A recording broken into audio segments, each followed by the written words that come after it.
Welcome back. Now, despite an ongoing cost of living crisis and presiding over a projected £3.5 billion deficit, scheming Sturgeon is prepared to fork out an outrageous £20 million on preparations for another futile independence referendum. In a spending review published yesterday, the Scottish Government announced that many public services could see their funding slashed over the coming years, with schools, universities, the police and councils all set to suffer. However, she miraculously found the cash for her beloved Indie Ref 2, which she's pushing to happen by the end of next year. And hilariously, Sturgeon has called the sum a, quote, good investment, ignoring the fact that a recent YouGov poll showed no progress has been made on this issue since 2014, with the same percentage of Scots still saying they would stay in the Union as the first referendum. But the counterattack against Sturgeon's stranglehold on Scotland has begun, led by the Scottish Tory Party's new chairman, Craig Hoy, who intends to stand up for Scotland's silent majority. He joins me now. So, Craig, how on earth can Nicola Sturgeon defend spending £20 million on Indie Ref 2 already in the middle of a cost of living crisis? And it is frankly bizarre. If you ever wanted evidence that Nicola Sturgeon and the Scottish nationalists are now living in a parallel universe, we got this yesterday. On the same day they came forward and announced they're going to have to cut £1 billion from policing, from education, from councils, from tourism, from universities. They managed to magic up £20 million for another independence referendum that, as you correctly said, only 29% of Scots actually want, and less than one-third of nationalists actually want next year. These are the bizarre, misplaced priorities that we've come to expect from the SNP. And despite that fact, they've actually now got £7 billion more than they were expecting in 2018. But because of the fact that they're wasting £250 million on ferries and a whole number of bizarre SNP misplaced priorities and the incompetent running of the Scottish tax system, they're now facing a £1 billion shortfall next year and a £3.5 billion shortfall identified by the Institute for Fiscal Studies. This is Sturgeonomics, and it is crazy. So what are the Tories going to do in terms of Indie Ref 2? Because she can talk about holding it all she wants. She can spend her tens of millions of pounds.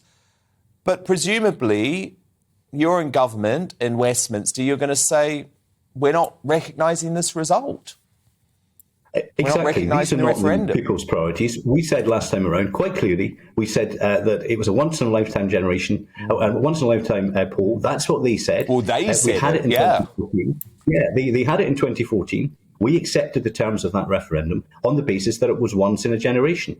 In my experience, this is not a generation. There are far more priorities, far bigger priorities, as we come out of the COVID pandemic. Scotland's competitiveness is much poorer than the rest of the UK. Our health service is in crisis. The Scottish Government have ditched their target to try and close the attainment gap here because they were failing. And what does Nicola Sturgeon want to talk about? Sowing more division through another independence referendum. Independence, don't forget, would put our jobs, our prosperity, our public services, our pensions, our national security and our national identity at risk. And as we come out of the COVID pandemic, that's the First Minister's number one priority. Really? I mean, I think Nicola Sturgeon needs to have a good, long, hard look at the country. She's been governing for the last 7.5 years. Last week, she became the longest-serving First Minister since devolution. The SNP have been in power now for 15 years, and that's 15 years of failure. And Scotland is stuck and going nowhere under the SNP. That I completely agree with. She's had policy failure after policy failure. The problem is, Craig, and this is where I need to get tough on you too, the Scottish Tories are in trouble. I mean, you should be flourishing at the moment, given her appalling performance and the appalling performance of the SNP, but you're not. So how are you going to save the Scottish Tories in order to properly fight Sturgeon's madness? I don't accept that characterisation that the Scottish Tories are in trouble. Just this time last year, we put 100,000 more votes on and polled more votes in Scotland than ever before under devolution. And we maintained a record high 31 seats here in the Scottish Parliament. Now, I accept we've got more to do. And one of the things of the last election is that both Labour and the SNP in Scotland didn't want to talk about domestic policy. The SNP did not want to talk about their record on schools, hospitals, roads, railways, or their record during council elections, bizarrely. They didn't want to talk about their records. Oh, no, of course they didn't. and Of course looking they after didn't. schools, because Glasgow is absolutely It's a terrible filthy. record, And across Scotland, we can see a litany of SNP failures. So Okay. what myself, Douglas Ross and colleagues want to do is focus on that failure and also just stress what a Scottish Conservative government would do here. Yeah, but the problem with that, though, is that you're at war with the UK's Prime Minister, Boris Johnson. You don't want him to stay in the job, do you? No, I don't think we're at war at all with the British Prime Minister, Boris Johnson. Boris Johnson, like us, believes in standing up to the SNP, standing up for the Union. We had a disagreement at the beginning of the year over the future of the Prime Minister on the back of Partygate. But I think when Russian boots arrived on the ground in Ukraine, we said the context had changed. So we're saying not right now in relation to any change at the top. But then Douglas Ross criticised him again last week after the publication of the Sue Gray report.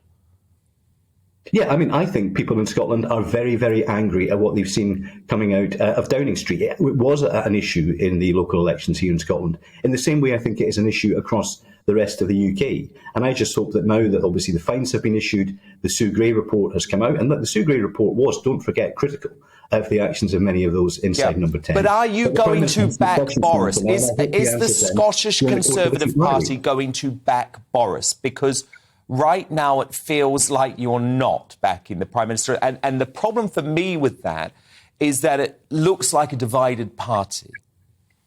I don't think it's divided at all. I mean, we agree absolutely in the case for a strong United Kingdom, a Conservative government in the UK and hopefully here in Scotland. There was a disagreement over those activities in Downing Street. I don't think that's Scotland against Number 10. I think a lot of colleagues did have concerns. And I think it's now down for the Prime Minister to use the parliamentary inquiry to answer those questions that are outstanding. But we absolutely so do you want Boris Johnson to lead the Tories at the next election? Through the Ukraine crisis. Do you want Boris Johnson to lead the Tories at the next election? I want to see Boris Johnson clear the air around the situation at the moment vis-à-vis Partygate. I think we don't want to get into hypotheticals at this stage. The election is still some way off, but certainly. But you're not prepared to back him. We have a strong Conservative government that is equally strong here in Scotland. But that sounds to me like you're not prepared to back him, though.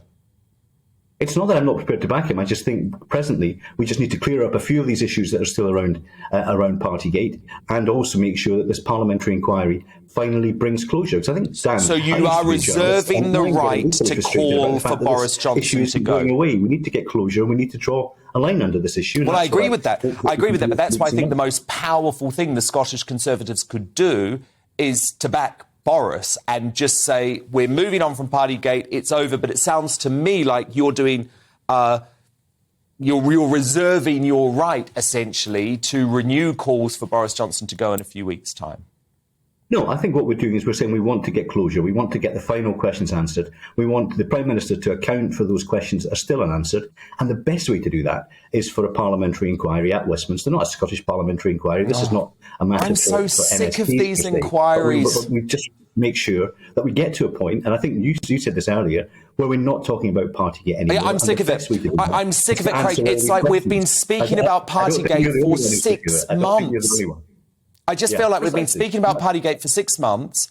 We're in the middle of a cost of living crisis. Sturgeon is literally ruining Scotland. So I don't want this inquiry, if I'm completely honest. But look, I respect where you're coming from, because I understand a lot of Scots are angry with Boris, and I presume you feel you have to represent that feeling. Yeah, and I think also at the same time, make no mistake, our priority every day, breakfast, noon and night, is to hold Nicola Sturgeon accountable for those failures. Because if you look at Scotland's drug deaths, for example, the worst drug death rate in Europe. Appalling. And that's why Douglas Ross on Monday was announcing here in Scotland a right to recovery bill, so that we actually go out and fix the Well, that sounds great. That sounds great, and it's very, very important. But all I'm saying is that if there's some sort of Tory civil war, it doesn't look good. But look, I really appreciate you coming in and explaining the position. There's no Tory civil war. Don't worry about that. Good news. Chairman of the Scottish Conservatives, thank you so much. We'll speak again soon, Craig.